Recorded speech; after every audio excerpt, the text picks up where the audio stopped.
Shut up! Hello, welcome back to Conversations with Carol and Cheryl. How are you, Carol? Good. How are you? I'm doing well, thanks. We have a special guest today. You want to introduce her? We have a celebrity. One of our best girlfriends, Mandy, has decided to come on and share her story with us. Thanks for coming on, Mandy. Thank you. I've enjoyed several of your podcasts. I decided I'd join you when you suggested. Yeah, I've worked with both of you guys for at different times. And boy, probably known you both for 25 years at least, I would say. Close to that anyway. I worked for the government for about 30 years, and then I've been retired for 7 years now. My sort of unique story is that in working for the government, I was hired under a special deal that the government had to hire people with disabilities because I've been blind most of my life. When I was about 3 or 4, they kind of discovered that they thought I had a problem with my eyesight. I could still see a fair amount at that point. My sight got progressively worse over the years. So I was lucky enough that when I was a kid, I could see fairly well. I could, get around pretty much by myself and do all the things that kids like to do. Obviously, when I became a teenager is when it really hit me that I couldn't drive, which was kind of a moment. But, I think I kind of had the best of both worlds in terms of being able to see when I was younger and so have a good idea of different things that a lot of people who are blind from birth never quite get. I was also fairly lucky in that I grew up in northern New Hampshire, and they did not have a school for the blind in New Hampshire because back at the time that I was born, a lot of times they'd send blind kids to a blind school. And New Hampshire wasn't really large enough to have one, so they would send them to Boston to the Perkins School for the Blind.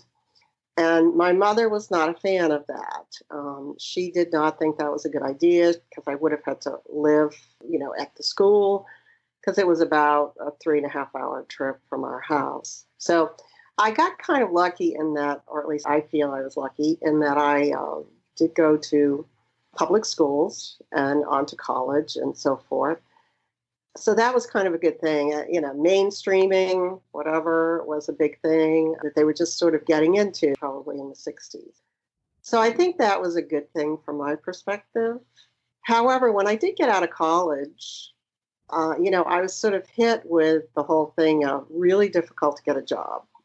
It's always been a challenge for people who are blind or have other disabilities to convince an employer that it's worth taking a shot at hiring you. And that's still a problem, 35 years later, it's still a problem. And it's very unfortunate, but it's kind of the way life is, I guess. Anyway, I spent a few years just kind of getting retrained. I had graduated in a fairly useless major of history and political science. So if you didn't want to teach, there wasn't much you could do with that. So I did actually get pretty lucky and got offered a opportunity to go to kind of a 6-month computer training class. And I thought I would hate it because math was never one of my fortes. Turned out I really enjoyed it. So I got pretty lucky there. My second big stroke of luck was that I was living in Boston at the time. I talked to one of the disability hiring coordinators with the government in Boston. And I said to her, look, I'll do anything, what can I get a job as a secretary or something? And she asked me to give me a little of her, little background on what I had done. And so I talked about the computer classes that I had been to. And she said, wow, well, I want to talk to some folks here and I'll get back to you. And she actually did, which is, of course, something you hear all the time, I'll get back to you. But she actually did get back to me within a couple of days. And she said, could you come in for an interview? They're starting a new computer section and they would like to talk to you. So I did get hired, and that was sort of where I started with the government. I worked in Boston for 2 years and then decided to relocate to the Washington area.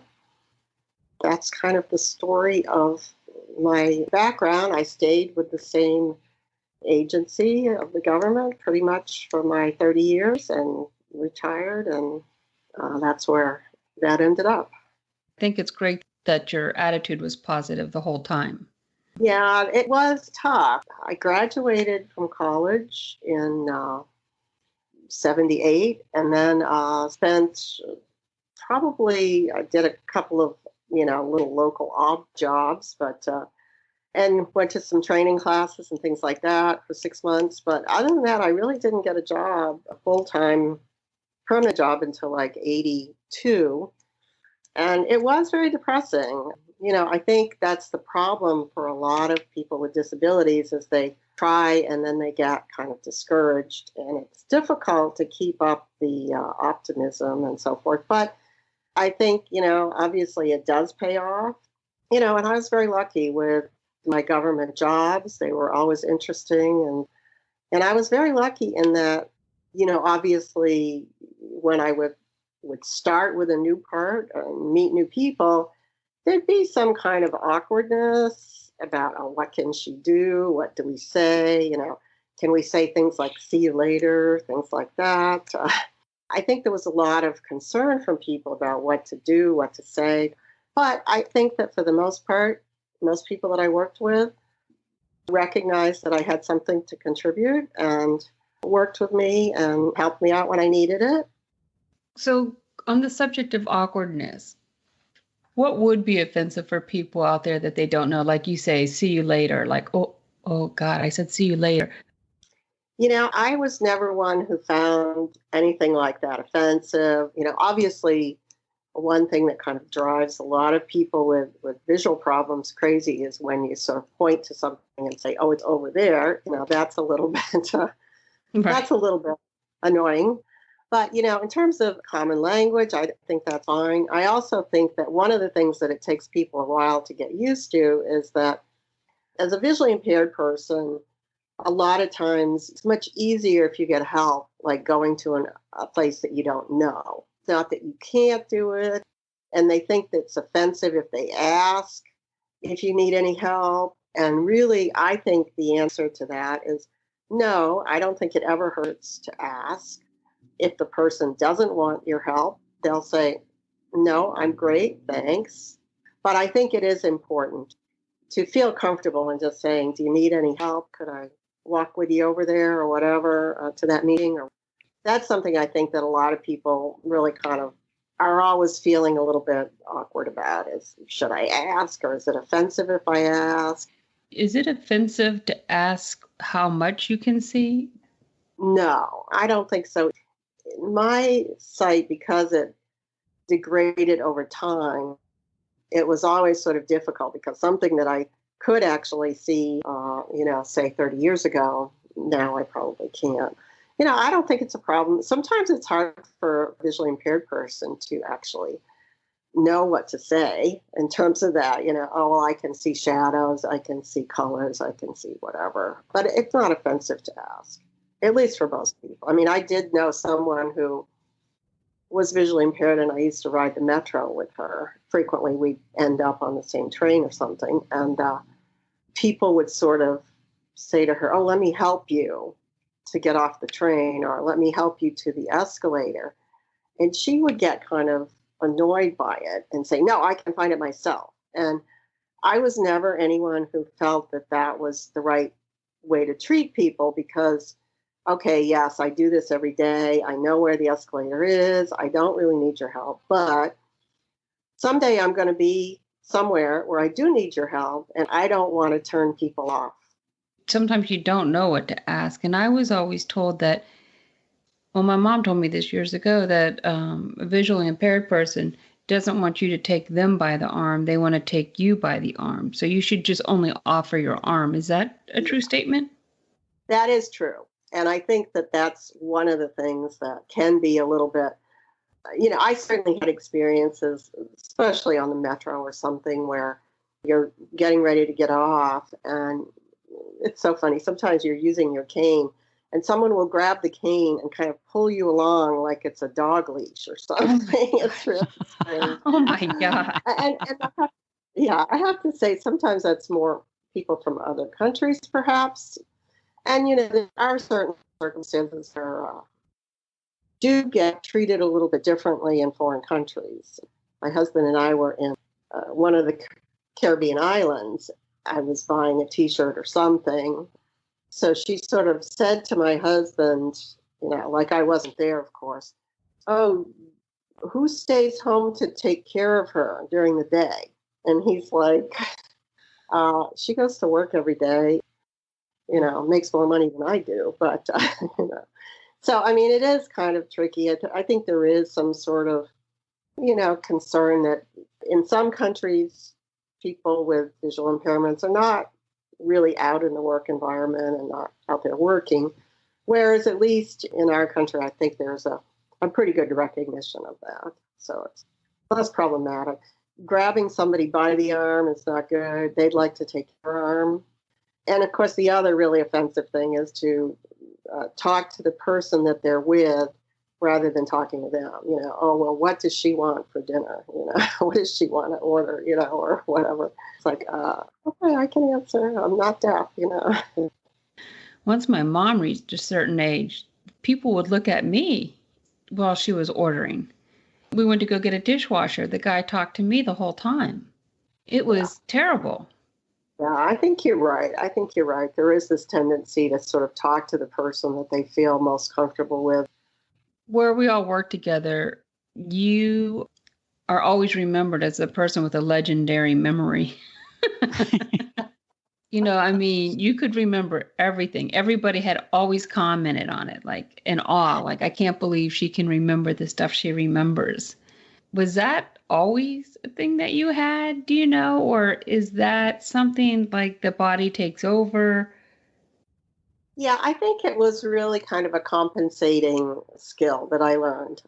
I mean, I know you always say to people, "Oh, I know you don't have sight. You have better hearing, you have better taste, better smell." So there was always that kind of the other senses take over. And I don't think that's true at all. I don't think I have better hearing. I probably listen better than a lot of people who are perhaps distracted by visual cues that are going on. I did always kind of train myself to listen better. And I guess I was blessed with a good memory. And it was a great thing for me in school, obviously. I rarely had to study for tests. I could usually remember what was said and, remember what I'd read. The big thing that you're famous for at work that I remember was during the earthquake. You and Corey under the desk together. Yeah. No. He was under a different desk. It was the other desk. He was under the credenza. But yeah, that was kind of That fun. it just makes me laugh out loud. I can just picture you guys. Yes. The building shaking. Come under the desk with me, Mandy. Yeah. Keep you safe. It was so funny. We were sitting there chatting, and all of a sudden, rumbling started or whatever. And I said, "Is that like an earthquake?" He said, "Oh, it's not like an earthquake. It is an earthquake." So that's what he said. "Now let's get under the desk." I think that, through most of my work, I was lucky enough to work with people who felt comfortable enough around me to feel like they could treat me like, quote unquote, a real person, I guess. And of course, one of the other things that's become a big thing in the past, since I've reached adulthood, obviously, is that technology has really become our friend for people with disabilities. To a large degree, it's our best friend and our worst enemy, because there's certainly so much technology now that allows us to interact with computers or smartphones that can make life a lot easier for us.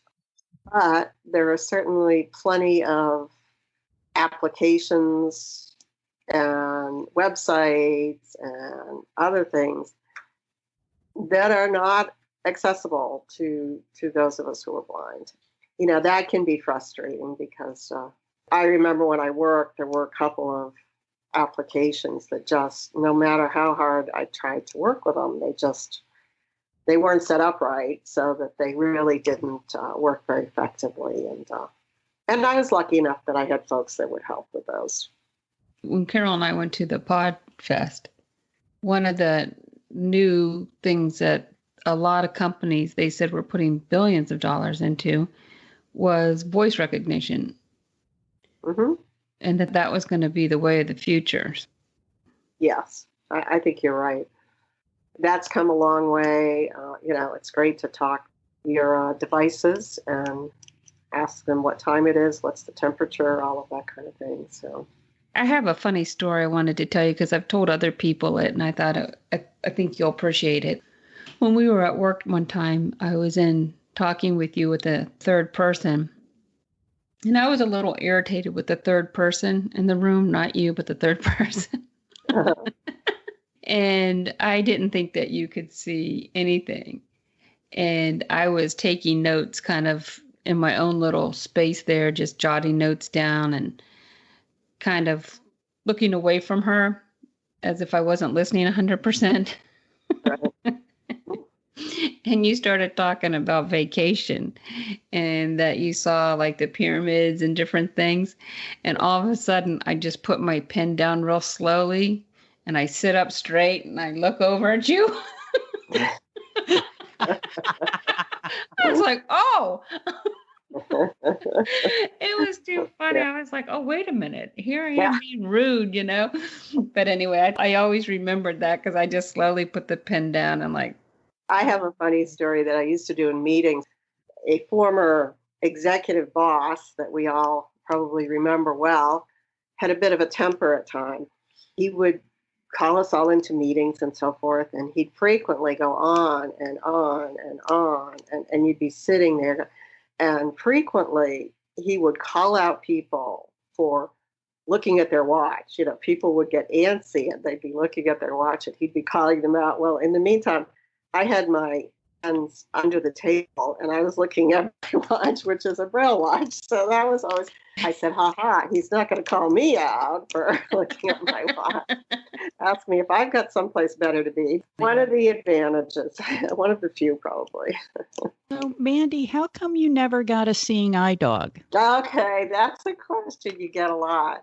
I'll tell you, the two questions I get asked the most is, why didn't I ever get a seeing eye dog? And what instrument do you play? Because I think people just automatically assume that the only blind people that they probably have seen on their regular basis in their lives have probably been like Stevie Wonder and Ray Charles. So they all think I should be very musical or something, but I'm not the least bit. So, but the other question of the guide dog is always a question. And I think it's mostly from dog lovers because they all say, oh, wow, that is so cool. You get to take your dog everywhere and even places that I can't take my dog into restaurants. But I guess, two things for me is I've never really been a dog person. I was always a cat person. And you definitely can't train a cat to do much. I always found, too, that they're a lot of work. You got to take them out 3 or 4 times a day. And sometimes I'm like, well, I don't need to be doing that.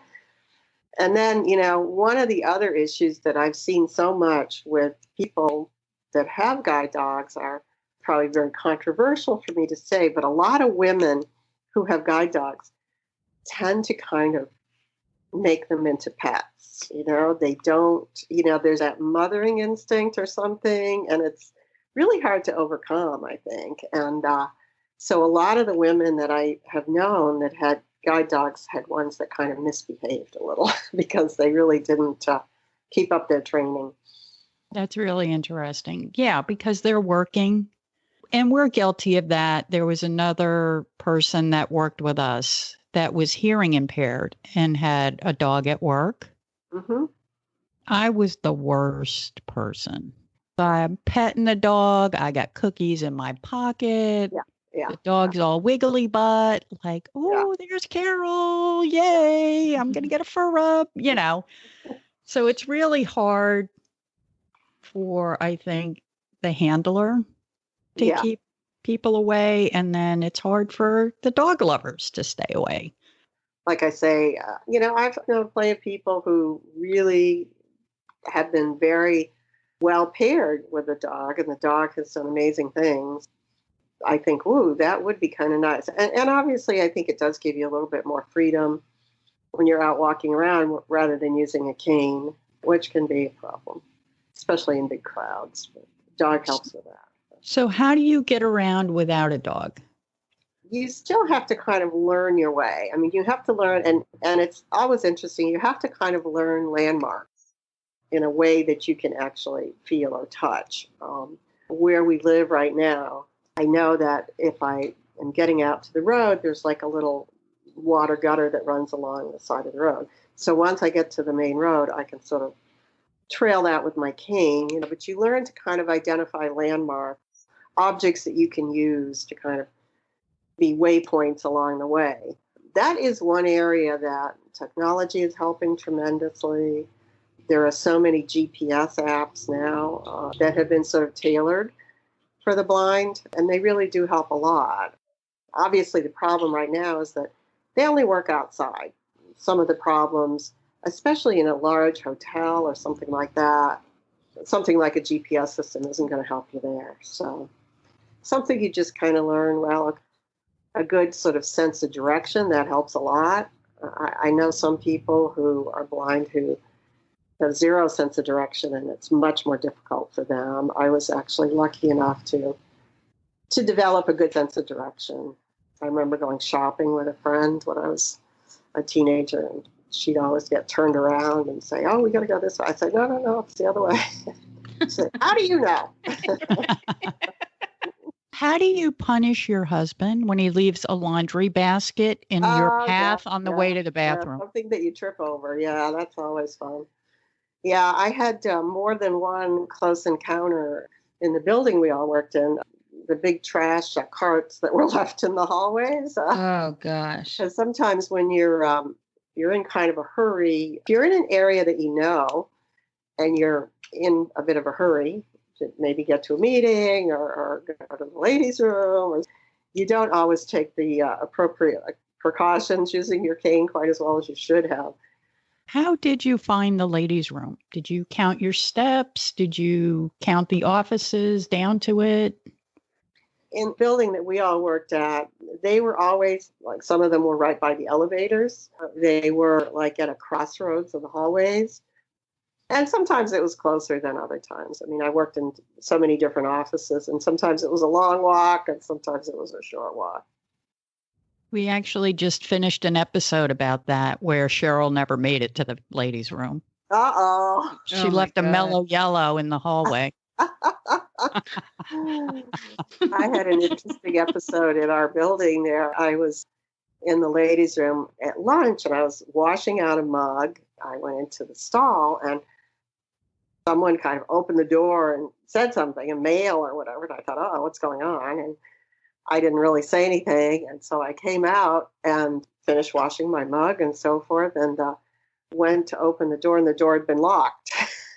Apparently they were having an issue on one of the floors, so they were coming around locking the doors on all the floors so nobody could get. And I was like, okay, and I don't have my cell phone. Oh my gosh. I carry my cell phone with me everywhere. I usually look at it when I'm walking down the hallway, and I often thought, God, they probably know me as a person with the cell phone. But I'm like, hey, if we ever get another earthquake or if there's an active shooter, I can call out and let them know where they are, or I can shine that light through the rubble. Yeah. No, that's a good thing. I think I started carrying it with me even when I went to the ladies' room after that. How long were you in there? Oh, probably only about 20 minutes. I'd hear people walk by, and I'd kind of pound on the door, and someone fairly quickly said, "Are you coming out?" I said, "I'd love to, but the door's locked." And she tried it. She said, "Oh, you're right. The door's locked." So she actually called the maintenance, and they came and unlocked it. So I was probably only in there about 20 minutes, but it was a long 20 minutes. Yeah, that's scary. So I'm a little disappointed, Mandy, to hear that the hiring for the visually impaired isn't as good as it should be at this state. We still have a long way to go on that? I think there's kind of two things at play. I think that the government overall does a substantially better job than the private sector, but I think that they still use statistics of only about 20% of blind people are meaningfully employed. Now, that sounds very low, but I think that in a lot of respects, one of the contributing factors is that a lot of blind or visually impaired people are apt to have multiple disabilities. And often that can be a contribution of either the fact that they maybe lost oxygen for a while when they were babies. I mean, for a long time in the 50s and even early 60s, a lot of blind people became blind because they were born premature. And they used to give them like straight oxygen in the incubators. And then they found out afterwards that destroyed some of the parts of the eye. So sort of one of those fix one problem, cause another. But there are a lot of visually impaired people who have, cognitive problems, or there's a fair large size deafblind community, which offers kind of more challenges. Some of those are contributing factors to why only 20% are meaningfully employed. But I think a lot of it is just the fact that there's a large part of the private sector still that just isn't willing to take that chance. They're afraid, oh, well, if I hire this person, what if she gets hurt at work? I'm going to be liable from an insurance standpoint, or I'm not going to have to hire somebody else to help her all the time. So there's a lot of those kind of things that I would like to say are gradually getting better, and in some cases I think they are, but there's still a lot of that kind of inherent prejudices out there. Well, I can say if anybody's listening right now and thinking about hiring somebody, you're in that position. You have to make that choice. I mean, I'll speak for myself. I really enjoyed working with you and didn't feel like there were any barriers or problems to us accomplishing our mission. And you contributed so much and you were so easy to work with, helped me personally move the ball down the field. You remembered stuff I couldn't remember, which was helpful. Yeah. That was your superpower.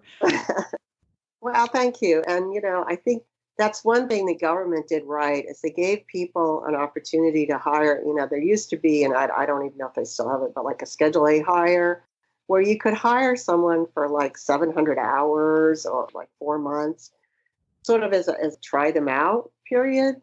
I think that's a great way to let somebody kind of show if they can do the job and let them show you their stuff.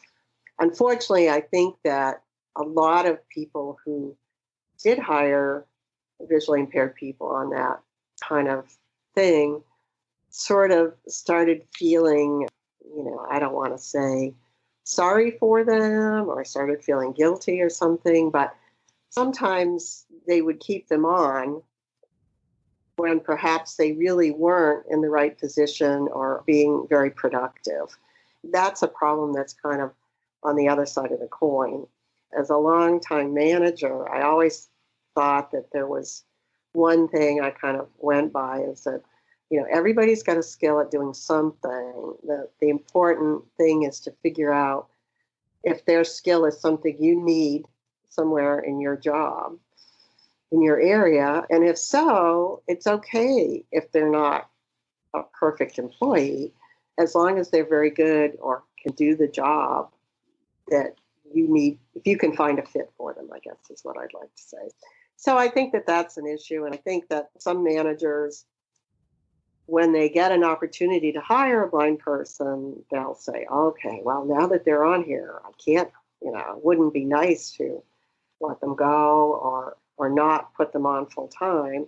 But then they never really go to the extra step of trying to figure out, is there something that they could do better that I could, direct their talents more towards, rather than just kind of keeping them on and feeling like they're not really adding to the overall mission.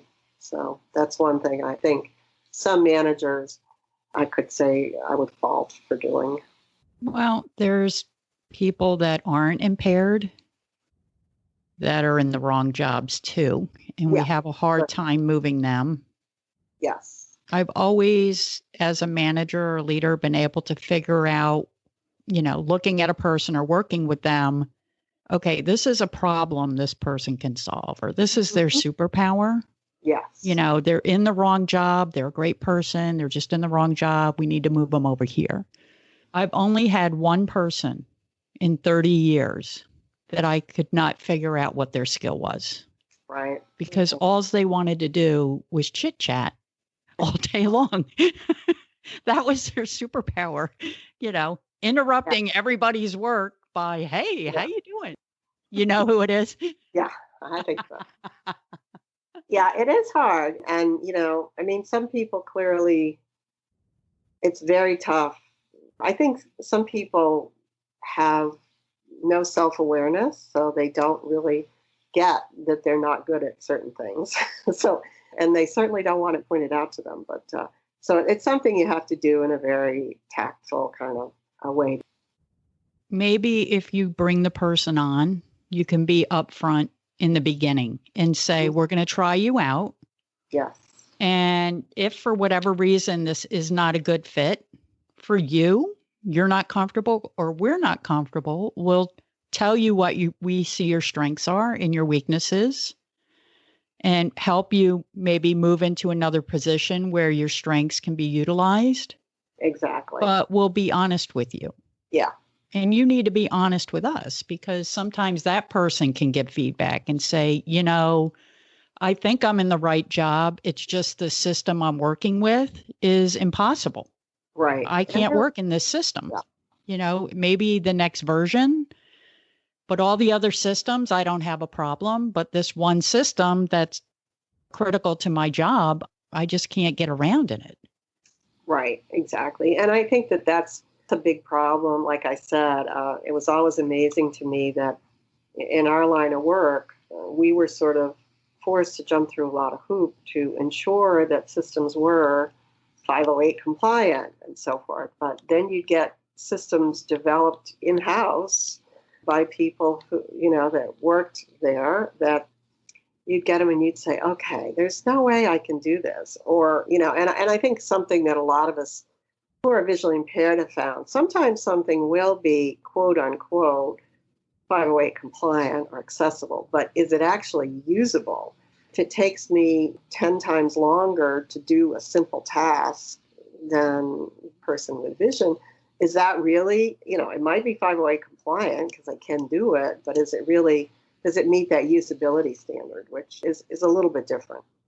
And a lot of the systems we worked in were extremely complicated anyway, for no reason. There was no good reason. They were just poorly designed. Mm-hmm. But I liked that they had 508 standards, that there was a benchmark we had to work towards, and we had to have approvals.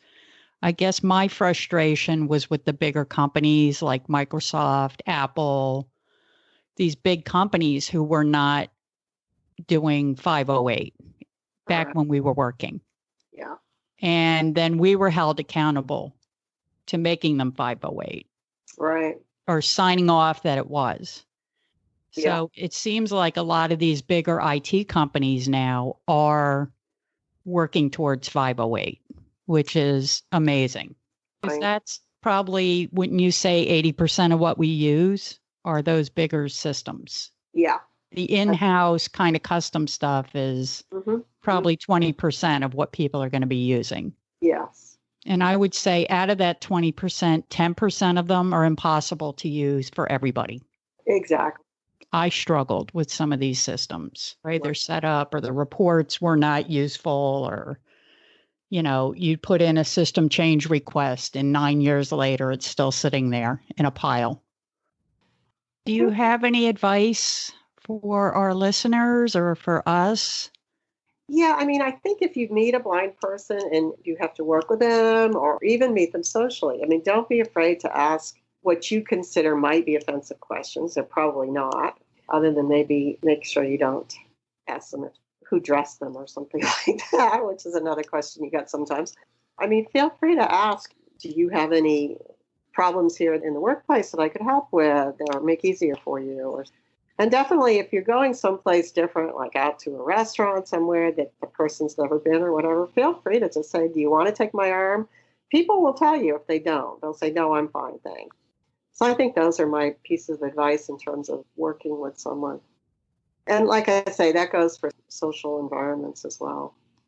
And one of the things I heard you say is don't be afraid to hire somebody. Give somebody a chance. Exactly. Definitely, because I will say one thing that a lot of people don't really think about. A manager that we had, again, he used to talk about people that were risk averse. He always thought that was a very negative thing to be risk averse. If you hire someone who's visually impaired, they are likely to stay in that job for a long time, so that you're not going to have to replace them 3 or 4 times and retrain someone new and all of that. They've found their niche. They have a tendency to remain fairly dedicated, loyal employees, which, not move around as other employees are apt to do, which can be a good thing. I mean, sometimes that can be a bad thing. You get in kind of a rut. It's kind of a good thing to be able to have certain people that are there, have the institutional knowledge, quite content to keep doing that job over and over again. All right, Cheryl, did you have any other comments? I just thought it was funny about the instrument thing. I never thought of that ever. I don't want to tell you how many times on the metro I'd hear, oh, you play the piano, right? No. So right. A lot of people never grew up in knowing another blind person. So, it's I think that's where a lot of the problems come in.